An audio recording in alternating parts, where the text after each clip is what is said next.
up, y'all? It's your boy Josiah Kenty with Flip the Culture Podcast, where the culture won't change until we do.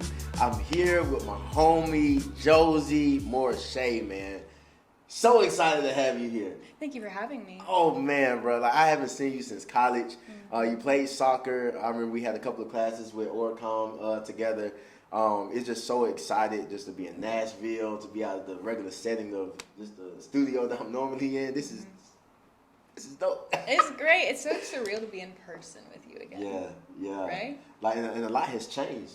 Yes. And I'm even thinking about just the Orcom, the organizational communication track, right? They did a lot of things to pull things out of us, right? And I know we were dealing with a lot of things, just emotionally, psychologically, as athletes during that time. And a lot of these things that we wrote was therapeutic.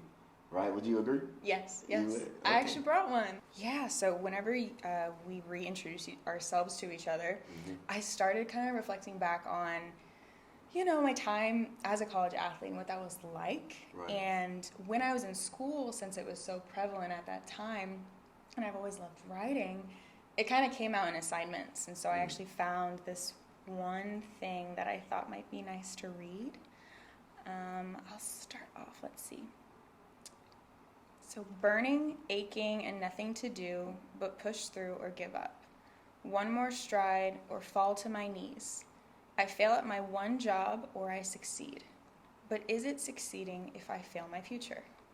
Is permanent damage a consequence worth feeling a little bit of success for? These are the thoughts I endure every day as I am reminded of the struggles I must face every day at 3:30 p.m. Do you want me to keep going or no? Please. Okay. Please. Okay, let me know if you want me to stop. Okay. So 2 quick sniffs in and 2 strides down, then 1 slow exhale out and 2 more strides down. Now, repeat every 4 strides of running for the next 2.5 hours, every day, and for the next 4 years, until finally I can stop agonizing over my breathing and leg pains every day at 3:30 p.m. Okay. I kept hearing 3:30 p.m. Like, what does that mean to you? Yeah, so 3:30 was the time of our practice that we had. And so, for me, I'm very time-oriented, so I think of time blocks and chunks and calendars, and I knew at 3:30 that meant I needed to be there by 3 for practice to be ready. I needed to be at my dorm or apartment at 2, getting a bite and mentally checking in with myself to actually prepare, to endure pain, and to do the thing that, can't love me back, but I choose to love anyways, thus a sport. So that's really what 3:30 meant to me. It was just this time of pain to endure for the sake of college. So let's dive into the mindset of a soccer player, right? Because I know I have a diverse group of people that watch the Flip the Culture Podcast. We have basketball, football, but soccer, right? I feel like that, football, like you said, the real football, the world recognized sport, right? So take us into the mind of a soccer player. Is it just you're running around and just kicking the ball, or like what do you have to enter into to really excel mentally? Oh, that's a really good question. And I would say that's actually one of the reasons maybe why I might have stood out in the soccer field was I viewed it as a strategy game. And of course, every sport has strategy. That's a commonality of sports. But sometimes it can be easily viewed upon as this person kicks the ball forward, that's all you do, or you push someone aside. But really what it is it's, at least my position, so I was on the defensive line, so I was a center back. And what that meant was I was the second to last person on our team that could see everything. So what I loved about that position the most, other than that it was the second to least amount of running, was the fact that I could lead my team. I could see everything. I could see the gaps, the holes. I could speak to everyone, and I could navigate, which has always been a strength of mine. And so I would say for most people that think of soccer, they just think kick a ball. What they don't realize is the amount of training it takes and the amount of film. I mean, it's 11 people. We all have to coordinate, and we don't have timeouts. Wow. We don't have timeouts. We have a halftime. We play 45 minutes, we have a 15-minute halftime, and we play another 45 minutes. So timeouts would be great, but we don't have that, so it has to be on the field in real time adjustments while also doing your day job. I would say that's amazing because, I mean, it's new information for me, but that sounds agonizing because y'all run so much, and then, like, how do you get breaks in between, like, the games and stuff? So, one of the strategies of being able to last 90 minutes of just purely moving is being smart about where you move. So that was one of the ways I actually lasted playing soccer as long as I did, was because I was very efficient with the steps I took and the direction I did and when I sprinted and when I walked. Like it's a whole mental thing I have in my head of like, okay, the ball's over here, I'm going to walk to this position. Ball's over here, I'm going to move here to think ahead of the long ball they're going to kick that I would have had to sprint 30 yards, but I'm going to walk. And then I'll only sprint 10 yards. Anyways, lots of stuff. That makes sense on why you do what you do now that you transition. But we're going to get into that. Okay, that makes sense. Let's read some more. Let's see. All right, so words cannot describe the immense pain I must encounter every day in order to fulfill my life's many demandings. Fast walking to class, giving presentations, heartfelt conversations with loved ones, jogging for a couple minutes, sprinting 10 field full sprints of 120 yards, or simply thinking too hard and too long. They can all dramatically affect my health in a matter of seconds or minutes. However, nothing affects me more than the dreadful clock ticking towards 3:30 p.m., which we talked about is a horrible time for me at that time, but it's okay. I like 3:30 now. It's all good. Okay. So I've lived my life with the purpose of getting a soccer scholarship for college and exiting with zero student debt, and I've had that dream since I was 4. I was unaware that my parents in soccer were preparing me for college at such a young age. I'm grateful for the thousands of hours of training, dozens of coaches and personal trainers and opportunities, and my family's support over the past 15 years of my life. But what if it actually hurt me? What if the countless hours of running have permanently and negatively affected my body? Keep going? Yeah, let's start right there. Okay. So I don't think, unless you said it, you wrote this in college. Yes. So this is like real-time reflection, right? I can actually tell you, I looked this up because I thought it'd be good. It was after my first semester, which is when we're in season. So fall soccer season, I go to winter break, and then I come back to start second semester. So this is off-season training, which I know you know. Yeah. Off-season training is the worst. Yeah. The worst. We call it mat drills. So we just started. I think I was like maybe a month into off-season training. Wow. And I wrote this. And this is after we won. We won OVC tournament in the remember fall. That. Yeah. I played so many minutes. I helped lead the team. It was awesome in terms of results. But after time off and then getting back, I was like, oh my gosh. Then I wrote this. So I think it's a good time to segue into like this first question, right? Yeah. You've played soccer at some of the highest levels, okay? Executing, making sure that you are on time, making sure that you're disciplined, you're doing things that you don't want to do to get a result that you want, but you still have this, dang, there has to be more, right? So when did you first begin to sense that your identity was more than just an athlete?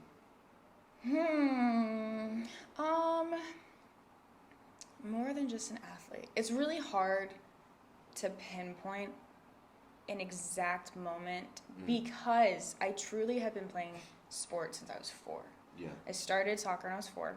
Both of my parents were athletes. That's actually how they met. They played, my dad was Junior Olympics in volleyball. My mom played volleyball at Syracuse, and that's how they met. Wow. And my sister plays sports, and so I grew up always being around sports, but also in the environment that I could try anything and everything, which is a blessing. So I say all that to say, I sang, I played guitar, I did piano, I baked, I loved dog training, like animal training, so many different things. And so what I never truly only considered myself an athlete. Like I always had this nagging feeling in the back of my head that there's more to me than sports. Yeah. There's more to me than an athlete. But when you are constantly praised for being an athlete, it's very difficult to believe that little person telling you in the back of your head that there's more to you. Right. Right? That and to take that leap of faith and do something different. Yeah. So I could say there's like one moment with a coach who told me, he told the whole team we were having a bad practice. He stopped it, of course, kind of chewed us out a little bit. But then at one point he was like, if you're going to do something, do it right. And he was very cold and harsh. And of course I was like, oh, man, I don't like you in the moment. But then what I realized was that moment clearly stuck with me. And I realized if I'm going to live my life, I'm going to do it right. If I'm going to bake a cake, I'm going to do it right. Yeah. So I was able to think of all the different ways of my life that I'm proud of how I show up. And that's helped me realize I've always been more than an athlete. Got you. From my effort. So what age were you when that coach had the interaction with you? I think I was 13 or 14 playing. I often played up too, so I was always a little, I don't know if insecure is the word, but younger. And so I really tried to absorb as much as I could, and I knew my place. You're right, but that was a very pivotal moment for me because I was, I started puberty. I was trying to figure myself out. I was like, am I gonna do this in college? What's gonna happen? Yeah. So that was the beginning of me. Do I take this serious? Is this gonna be my job? Yeah, and I view that as a seed, man, especially when you're so young. Like, I deal with middle school age kids all the time. Yeah. Like, they're so impressionable, but they're also developing a strong sense of direction, like what they think is right, and they're going to do it, and then they're so hard-headed. Like, it's a very interesting age. So to say that you took that and you registered it, right, and I'm not going to say your age out loud right now, but you okay. You know what I'm saying, like you still hold on to that, right? And it fuels you to be able to repeat it even on this podcast, and you're able to reflect. So, even for the coaches, man, it's so important that what you say, what you do, how you take care and respect of the game. Because I feel like now you can see it even in soccer, like it's certain way that these kids are playing the game that you're not respecting the game and everything that it could be able to provide and teach you. Even with sports, there's so many different distractions of how it looks and the aesthetics. How many people have these many stars and whatnot. But there's a commonality in what this game can provide, no matter who plays it, no matter how many tackles you have, no matter how many interceptions, no matter how many goals you stop. There's something that everybody can get no matter how long you played, right? So can you share a memory from your athletic career that shaped your mindset the most? So what did it teach you about who you were to become? A moment? It's like a moment. Shaped me for my athletic career, is that what you said? I'll say from your athletic career, but shaped you in who you were to become after the game. Today.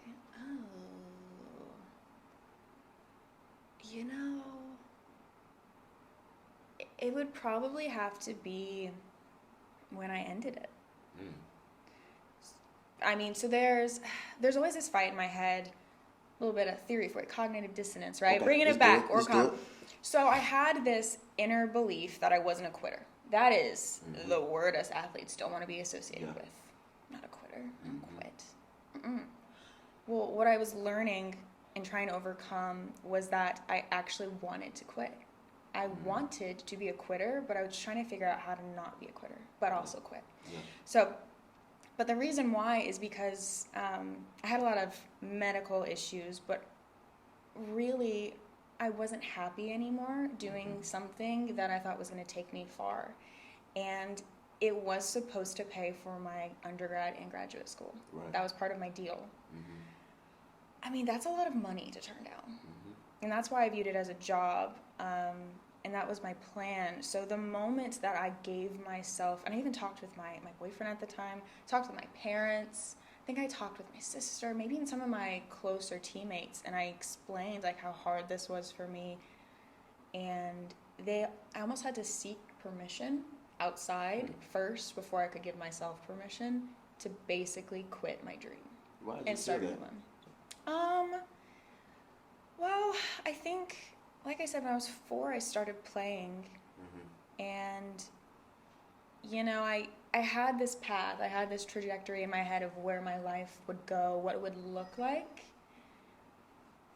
but I didn't want to be on that path anymore. And when you think that for so long, it's really hard to kind of hop off that train, because then you don't know anything else. So then it's like, well, shoot, what's the next train? Or I don't even know where another train is. Yeah. Or the flip side with me is I think so many options. Like I was saying, I have so many hobbies. I was like, how am I going to pick what's next? Like there's too many trains, right? So it was hard. It was hard to just change what I had been telling myself would be like a peak of mine, maybe a peak in life. I don't know. So yeah, quitting and starting a new thing was honestly what made me who I am today. You know what's great when you said peak in life. That's something that I always I don't like to use the word fear, but that's one thing that like I was like, man, I don't want to become this person that they peaked in high school. We always we see these people, right? It's like, dang, they were at their best then, right? Or you were at your best at Murray State. It's like, well, where was Josie? It was great, and that's all you can reference, right? Like a lot of athletes, they exemplify this great athletic ability.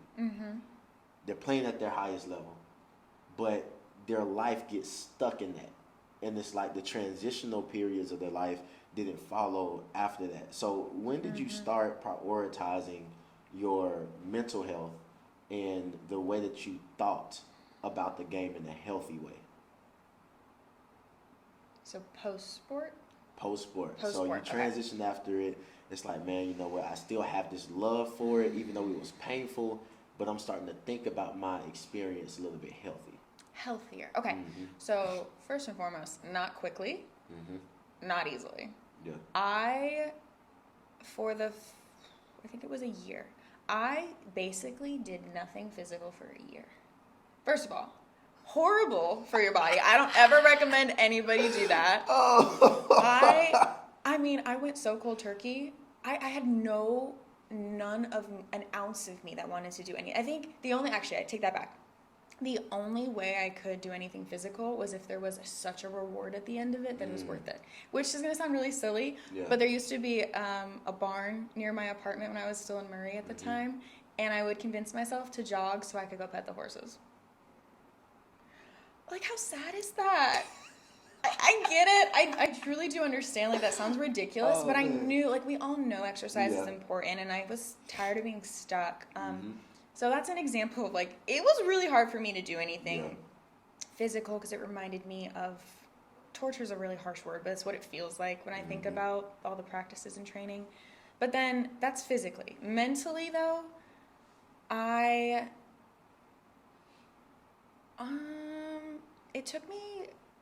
probably took me 2 years. The reason I say that is because when I went to Louisville, I got my master's in business, and I made some great friends, but I was put in such a different environment where I've never done school without sports. I had fun. I had time. People were complaining about deadlines. I was like, what are you talking about? We don't have practice at 3:30. This is great. 3:30. 3:30. I know. This is great.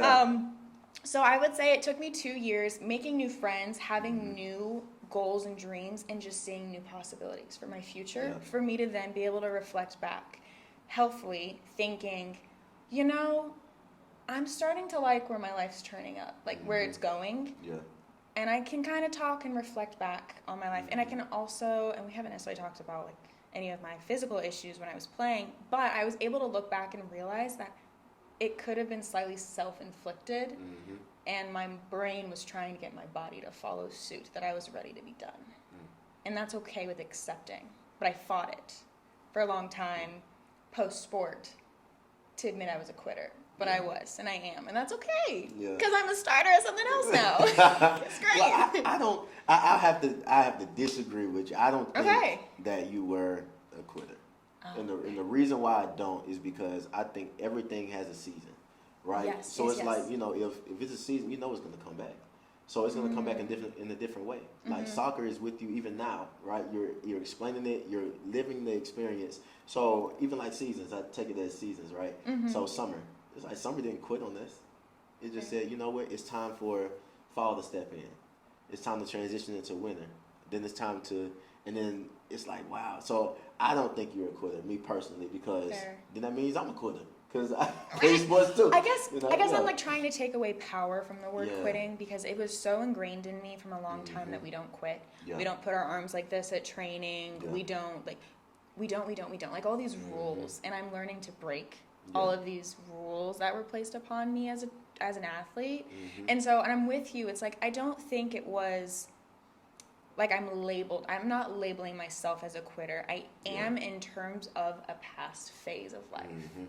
And I'm moving on. Like, I don't think of life as a one linear line. Mm-hmm. I see it as, honestly, not a line. Multitudes of lines, different avenues, paths. Like, I don't want to just be on one train. I want to hop off, hop on, turn my shoulder, like, look around. So I appreciate that. I do mean it in a positive way. Yeah, I know what you mean. I just want to make sure, like, people didn't say, hey, man, you know, Josie, she's a quitter. She's a quitter. Labeled. It's true.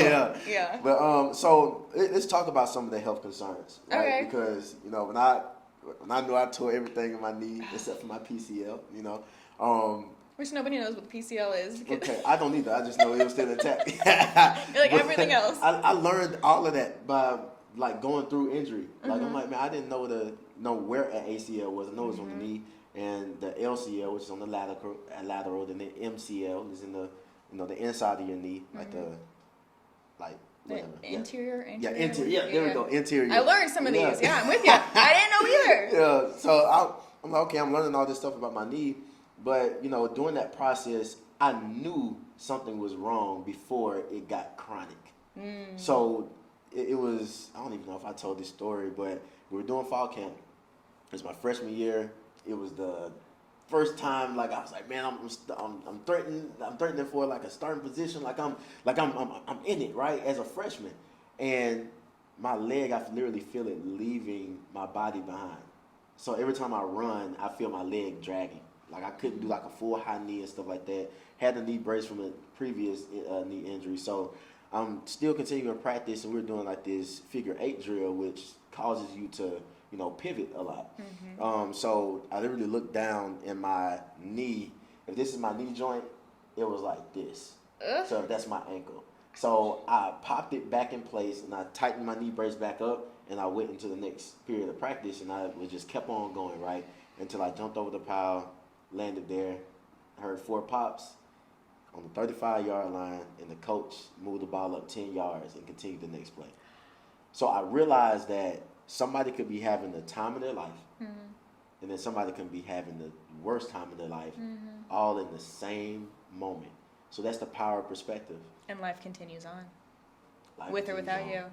While you're on the field, laying there in agony. I've been there. It's horrible. So it's like, you know, I want to know during those moments where it's like, man, I know what's expected of me tomorrow. But today I'm dealing with the complications of my health, and I'm still expected to show up tomorrow the same way in execution. So how did you navigate through those type of moments? During sport. During sports, yeah. Okay. So, can I give a little context about? Yeah. Okay. So I have vocal cord dysfunction, which basically means when I'm stressed out, I breathe through a coffee straw, which most people don't breathe through a coffee straw. Okay. Yeah. And so I've always had to have these breathing exercises. So that mentally is something I have to think of in every situation. Not just running, that means lifting, if someone's yelling at me, if I'm presenting, any type of naturally stressful thing. So I have that to always think of, and I have like a breathing, like tip thing I have to do. But so I'm always worried I'm going to fall over from not breathing. Then I always had this incredibly tight leg pain. So much so it felt like I could only describe it as like a boa constrictor if I actually have ever been wrapped around by a boa constrictor. But like what I would think it would feel like, where it was like someone was squeezing my legs so hard they would not move. I could see, I was like, please put my foot right here, and they wouldn't move. And I was trying to kick mind you, I played soccer. So if my legs weren't doing what I needed to do, like I couldn't play. So I had to be really creative about where I moved, how often I was moving to be smart. So you asked me about like, what would I do to make sure I could continue playing the next day? Was I just had to be ruthless about my rest, about how much effort I gave. Like if we had sprint trainings, we used to do 120-yard sprints. They were awful. That's the size of a football field. End zone, really long. And dang, so y'all had 120s, we had 110s. We did 120. We did 110s. We did 120s. Dang, so y'all went fast. We did full 120s. Okay. Oh gosh, yeah, we did full 120s, and they were horrible.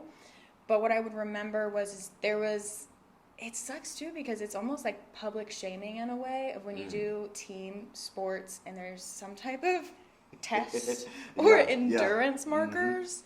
Because even if I might have been one of the fastest people in the team, which thankfully I was, and it's the only way I was able to get to where I got in sports, if I couldn't pass a certain marker, I was deemed unfit to play.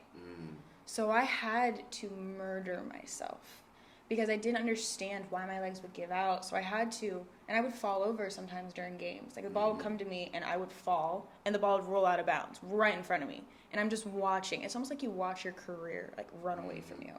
You're like, oh my God, the ball. Anyways, so how I would prepare was just being really smart and trying to convince myself that I can keep doing it. So I don't know if it's a really good answer, but it was just strategy. No, that's an amazing answer, because that's your story, and that's where I feel like the power of it is. Because think about somebody that might have been inside the stands watching a game, right? And they can probably pinpoint that moment that you watched but in the stands, like, get the ball, Josie, get the ball. Yeah, they're just yelling at you. Yeah, just yelling at you. It's like, yo, like, and nobody knows. Nobody knows how you feel or what you're going through. And I didn't mention it, so it's like it's not very common, but it's like compartment syndrome, and then popliteal artery entrapment syndrome, and then I have 2 hernias on my ankles. Basically, all means all of my muscles constrict the blood flow on your main artery going up and down, which means you then lose feeling and consciousness of your legs, which didn't work out. But what's so hard is, like you said, is you have your whole team, you have your coach, people who know you, see you every day. They know what you're capable of when you're at your peak. And then when you fall, not everyone is your fan. And I know you said that in a podcast before, and I loved it. And it's such a shame when you realize that not everyone around you is going to support you when you fall. They just want you to be a cog in the machine, and if you break, they'll replace you. Keep on turning. Like, you want to know something funny? Okay. This is the moment I felt old, but I had so much compassion because as I transitioned out of the game, this is the most I've watched football, like, other than just How long did it take you to watch football again? I'll say, like, comfortably, where you're not kind of gritting your teeth. I still do it. You still do it? I still do it. I haven't all the way healed from that, and I don't think I ever will. I don't like watching a game inside the stands. I either had to be on the field or away from people in the skybox or just at home. Because hearing the fans, dang, I feel like it's your podcast now, but like hearing the fans, cursing at, like, their kids, unless you're like in the NFL as a profession, like 21 years old, you don't have your life figured out. Like, you're still dealing with things, right? 19 years old, 18 years old. These are kids out here trying to figure out their lives, and they're playing for the entertainment of people that's watching it that pay, like, what? At our college, we had, like, what, $20 tickets maybe, and like you. So to answer your question, no, I still don't watch the game comfortably unless I'm by myself and I'm able to just enjoy the game. But everything else, that, like, the extra stuff, man, is just, like I said, people don't respect the game anymore, and they think it's just entertainment. But no, it's a lot that happens behind the scenes too. But that's what I wondered, is if, because it's almost like we're put on a stage, which we are, and we are entertainment. Like, you want to go to the game? Let's buy tickets, right? It's what you say when you go to the movies. And we critique a movie, we critique a game, and it's so easy to, like, objectify the players, and you have no idea. They could have been told someone in their family died the day before they stepped, or the minute before they stepped on a field. Like, it was just such a drastic example, but, like, you had no idea mentally or emotionally what an athlete goes through. And then to not give any of them an ounce of grace. I don't understand why people have these expectations. We're human. They're all human. And it's so, because I'm from Alabama. So when you look at Alabama fans, right, and you look at Auburn fans, right, they spend their hard-earned money. They feel invested into the game. So I get it. It's very emotional, right, for everybody. Like, culture. Everybody goes through emotion. Yeah. It's cool. Some family are like, football. You're like, okay. Especially in the South, man. Jeez. And I remember it was the last game I played. It was on my birthday. We were playing SEMO. It was a crazy game. Like, so we went out there, and we were on the way there, and my phone kept blowing up. And of course, I try to not be so much into my phone so I can get into the mindset. And, you know, I was playing on special teams and stuff, so, you know, I was like, somebody get hurt. I think it was like 5 different DBs got hurt that game. So it was just, I was like, oh, snap. Like, you know, so trying to get my mind ready for the game, and I get this text. And I played against him in high school, in middle school basketball. Went to high school together, and he passed away. He passed away a day after he had played a game from a heart issue. So this is the day before my birthday. So he died over the night. It was November 17th, and we played SEMO on November 18th. So I'm literally looking at my phone. I'm like, I said, shoot, okay, I can't do it. How do you process like, that? I didn't. But you had to play. So you had had to shove it back there, right? Yep, I had to, and I hit it in the deepest parts of me. And it wasn't anything that I struggled with doing. If I'm being all the way real, I didn't struggle hiding that in the deepest part of me because I've done it so many different times to compartmentalize my emotions to just get the job done. But after the game, all those things I had compartmentalized, it just came rushing in. So, that's some truth right there. Let's talk about like just the women in sports because you're the first. Well, you're the second guest on Flip the Culture podcast. I'm honored. Thank you. Like I mean, like because I really want to diversify this thing, right? So, inside of your positioning as a woman in sports, what do women need more inside of their transition apart from competition? You know, it's hard to speak on behalf of women when I am one, and I'm very unique to my own experiences, beliefs, dreams, fears. And also, I'm not a man. I've never been a man. So it's super hard to specify as a woman. I can speak mainly from conversations I've had with other women that are in sports. I would say you talked about the phases of life. Yeah. I urge any maybe man to consider the timestamp that us women have on our bodies first when you're in sports. Okay. So when we potentially want to have children one day, that's typically when your career ends. Typically, not always. Okay. There's wonderful examples of when you can come back from that. But I mean, that's a full body. You're taking rest for a long time. I say all that to say we are predispositioned in our heads to always think of there is a timeline and a deadline, and we have to be rushed against the clock. And so I wonder if that same rush against the clock and pressure to, make progress is just so ingrained in us women that we're losing time. We're behind. Time's getting away from us. And so I don't know, I feel like women just oftentimes place so much of a burden on themselves to meet these certain goals and thresholds by a certain age. It's really hard not to do because we technically do have an internal bodily time clock. Sometimes now you can freeze your eggs, you can do all kinds of cool stuff. So maybe it's not as, I don't know, maybe it's not as prevalent anymore. But I would say just having women just take a second and be like, look, it's okay. If you want to start a family sooner, then maybe that just means you need to change your goals. If you don't want to continue being an athlete, that's also fine. Again, we don't like the word quitting, but you can change into a new season of life. That's fine.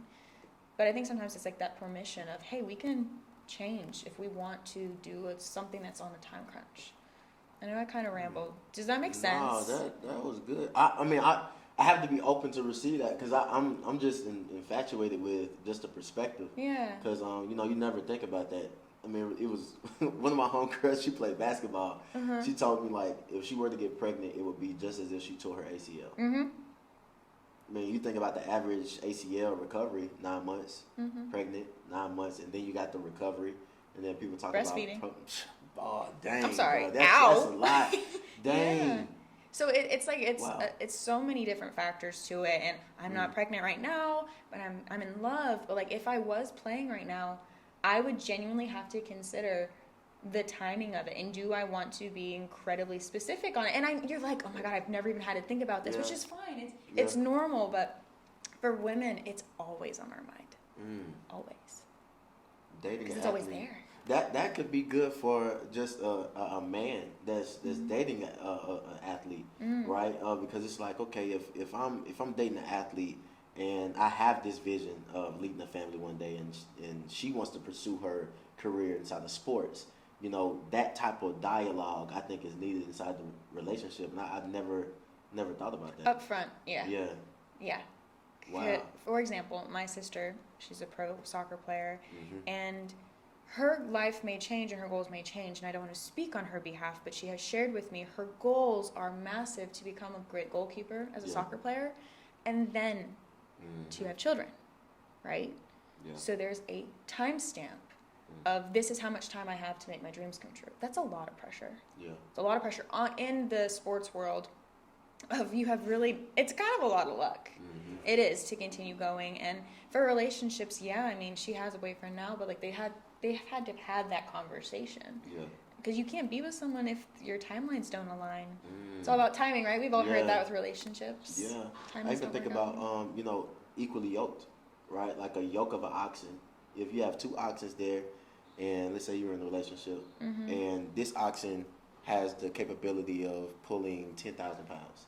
This one has the capability of pulling 10,000 pounds too. But if this oxen moves and this doesn't, and they're bound by this thing that's around their neck and they got to move together, whatever they're pulling is not going to move. But if both of them move at 10, and both of them can pull 10,000 pounds, right, and they're moving in the same direction, math would say that they're able to pull 10,000 pounds. But that's not it. I mean, 20,000 pounds because you have two, right? They can actually pull 2 times that weight. So it's like together when you're on one accord, when you're understanding what direction you're going, you'll be able to endure some of the emotional ties as you're like, dang, I want a child. But, you know, the fulfillment of like your significant other playing at this high rate, that could give you another way to supplement. I mean, shoot, you know, babysit kids, you got to give back. You know, you want kids that back, you know. But I'm just thinking in real time, just, you know, how beneficial it is to have these conversations inside this dynamic. So I appreciate you for sharing that. Yeah, hopefully it helps someone. No, it helped me. That was cool. I like that. Oh, man. All right, so if you could speak to your younger self in the locker room after a tough game, knowing what you know now, what would you say? I would first give space. I think after every game, anytime someone bombarded me with what I did wrong, I'm like, I'm gonna need a second, please. Yeah. My parents had a rule in the car. I think for the 20 minutes, we typically had to drive, but I think for like 20 minutes or first 5 minutes in the car, it was silence, which was so nice. So nice. So anyways, I would give him a second or give her a second, and then I would ask her, how do you feel? Then I would, whether it was good or bad, how she felt, I would just ask, did you give it 110%? If the answer was yes, I'd be like, then that's all you can be proud of. That's it. It's a team sport. There's a hint of luck. There's a hint of so many other moving factors. You can only control your own actions. Yeah. So I'm like, if you're happy with it and you're proud of it, great. Now, if it's less than 110%, all right, let's analyze. What about it? What did you not give your all on? Was it a slide tackle? You just kind of second guessed and you were late. Was it a shot that you should have taken sooner and you didn't? Was it a sprint that you didn't fully sprint your heart out and they scored? Yeah. Right? So, and then I would just tell her, I'm like, okay, you now know it, so next time give your 110% and you'll be good. Because that's all you can do in life is give all your effort. Right. Leave nothing, no stone unturned, and you'll always be able to walk off the field proud. And that's also in life. Right? If you can always be proud of all the effort you put in, even if something doesn't turn out the right way, you can at least be proud of what you did. So that's good. I think that's applicable to any sport, not just soccer. Yeah. Like, I think that's dope, and I think the things. Well, I know the things that you're sharing is not just for women; it's for men too. You know, like this glass wall. If I wouldn't have to pay for it, I'd probably run through it.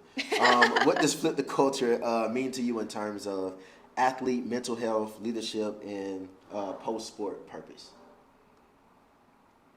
post-sport purpose of the culture. Oh, you know what first word that came to my mind right there was power. I'm like, we have the power to curate our life how we want it. Yeah. Right? You're talking about flipping the culture. What does that mean? That's called taking action towards change, making it how you want it. So I think personally for me, I'm in my era of life of doing the hard things that excite me to doing the hard things for me so I can curate my life that I want. Yeah. Through behavior and through my actions and choices, and owning up to when I make mistakes and take responsibility. Like, that's fine, but I think what I love about what you're doing with Flip the Culture is it's inspiring behavioral change. Yeah. Which is the hardest thing to influence, is change. Nobody wants to change. It's the hardest thing. No one likes that. Like, I'm fine being myself right here in this comfy chair. We're like, we're going to get you out of the chair. Come on. Yeah. It's hard. So I think that's what it would be. It's just inspiring change to create the life you want. This is cool. Yeah. This is cool.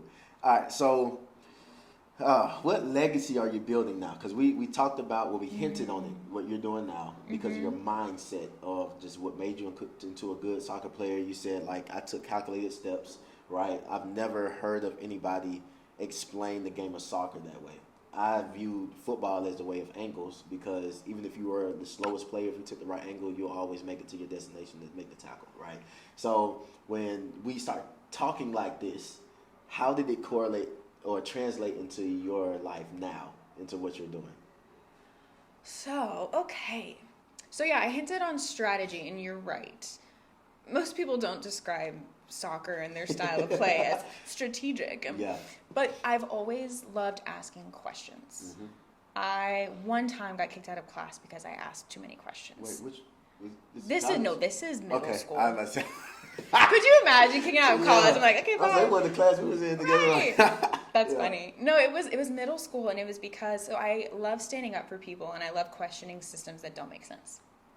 So picture yourself like in a normal classroom. You sit there. The teacher's very strict on you. Walk in. You read a passage out of a textbook, and when you're done, you sit there silently. Okay. Said teacher was gone for like 15 minutes, leaving us to do that. We had all finished reading, so we're all talking, which seems perfectly fine. No one's being ridiculous. And she was mad as can be that we were speaking, and it wasn't silent. And I was just so fed up. And I sometimes like to ask questions I know answers to, or put people in weird situations just to prove a point. It's maybe not the best trait of mine, but I'm trying to stand up for my classmates. And I basically asked her, I was like, while you were gone, we all did the assignment, and we read, and we felt that we were able to speak rather than sit here like soldiers and not be sitting in silence. And we did what we were told. Is there or do you have a problem with that? Or is that still not, I don't know, I said it more eloquently probably than I should have as a 13-year-old. But I say all that to say, like, I don't mind asking difficult questions. And I think when I grew up in a family business, I would ask my parents these questions of how they were running it. And I didn't understand business at the time, and they'd kind of shoo me aside. But then when I got my master's in business, it was like the world opened up in front of my eyes of how to articulate certain key components in business and ask questions that most people would be able to answer and understand, right? There's different levels of reading. There's different levels of business acumen. And when I worked at Fortune 500 company, everyone kind of spoke the fancy business language, but I didn't feel like I was making an impact. I was like, I don't really want to help a giant company anymore. It's not my cup of tea. So, really long-winded answer. My apologies. No, this is your time. But I essentially was like, I want to help the people that make our communities better. Yeah. Which, if you walk into a community, they're local businesses, right? They're the mom and pop shops. They're the service providers. And so I left corporate, and I decided, I was like, I'm going to use my asking question ability to analyze and help business owners grow their companies in ways that they want to, and ways that they didn't even know to think about. Wow. Which is really honorable work for me, just because giving advice, which advice feels cringy to say, but like giving advice and helping people it takes a lot of trust. So I really Yeah. appreciate it whenever an owner can come to me and delve out their revenue and their profit and the areas they struggle in, and to understand where they want to go and then close that gap with a plan and then helping them through it. It's been really cool. So yeah, I started my own small business company, or small business growth company, and it's been really exciting. That's cool. So how can somebody get in contact with you if that's something that they want to go down and, you know, pick your brain on? I would love that. Well, I have a website, and so it's called InvokeGrowth.co. It's spelled INVOKE, growth.co, because somebody had .com, which is rude, but that's okay. One day I might buy it out. Yeah. Right? Yeah. The things in business. So yeah, I would be honored if I could chat with someone. I always offer like a free 45-minute meeting with me just to see if I can help provide clarity, or if not, if we can't work together, and that's totally fine. I will learn something, and hopefully I can redirect them somewhere that would help better serve their business. So thank you. I appreciate that. Oh, yeah, no problem. I love that, especially when people hear the stories of athletes, right? This is like everything that you've been through, and then now you're able to help people, right? Anytime I go and speak to the youth or even adults, I always ask the question, name one profession where you don't have to serve people. You know, I watched your podcast, an episode. I thought it was gold. It was such a good question, because that's like a type of question I would ask people to put them in their place. Where I'm like, there isn't one. There isn't one, because we are social creatures. We're in a community, and everything is chain reaction. You can't not do something that doesn't benefit another. Right. If I were to like drop this glass on the floor, it's crazy how that could be such a negative thing, but technically it can bring about a job for someone. Do it. I'm not doing that. Let's bring about a job. I'm not doing it. I would keep it. But like my point is, like, even the smallest things, there's a way for someone else to benefit from. Yeah. And that's why it's like any type of business idea someone has, it could be awesome. It could absolutely, like, there's always a need out there for anything. And so whenever people are talking about jobs, I'm like, what do you mean? Every job is vital. Yeah. Or it wouldn't exist. It wouldn't exist. And it's always to help people, because people are the ones that have the money and the economy, and they keep the world go around, right? Yeah. So I love that question. How's it going? You know what brought up to mind was, you know, you go into these like fancy restaurants, or sometimes you go into a place and they have like this person there in the stool, and they have these roll of paper towels, and they got some peppermints, and you know they got everything. Then, you know, you get done washing your hands, paper towel, throw it away, the peppermint. There, it's like, why are they there? It's like, well, it just made your experience better. Like when you walk into that place, and normally we get so caught up in doing things ourselves that we don't really, how can I put this? We don't appreciate the service that somebody gives to us. And then we were at a restaurant yesterday, and you know, sometimes the what do you call it? The server is not, they're at the mercy of the kitchen person. Yes. So if they get something wrong in the kitchen, it's not the server's fault, especially if they did everything they were supposed to do in communication, right? So we literally saw their frustration on their face. And I'm like, wow, man, like, I'm glad she's frustrated, because she took her service serious. Like, I don't eat meat, so it had sausage in it. So before it even got to my table, she said, this isn't right. She took it back and she brought me a new plate, right? So it's like these people that service and they advocate for the people that they serve, right? I appreciate your service that you give to not just the people that you serve, but also the people that hear your story, and your story serves them well to go out and do what they want to do. So I really do appreciate that. Well, thank you for allowing me on. I mean, because it takes platforms like this, which is a structured, very much team-oriented action of making this happen. And so if it didn't happen, like, there would be no platform to share these stories on for people to connect. And I think connection is how we're even humans, right? Or we just be these things trying not to kill each other. Hey. So what has 4 letters, never has 5, and sometimes has 9? Love? I don't know. What are you I was guessing. I said what has 4 letters, never has 5, and sometimes has 9? I can't tell if you're asking me or a guess. I was saying love because maybe I love you spelled 9 letters. I don't know. Oh, wow. Am I supposed to know this answer? What are you talking about the answer? I like this bit. What is happening? No, I'm telling you that. I'm telling you what has 4 letters, never has 5, and sometimes has 9. Why are you confused?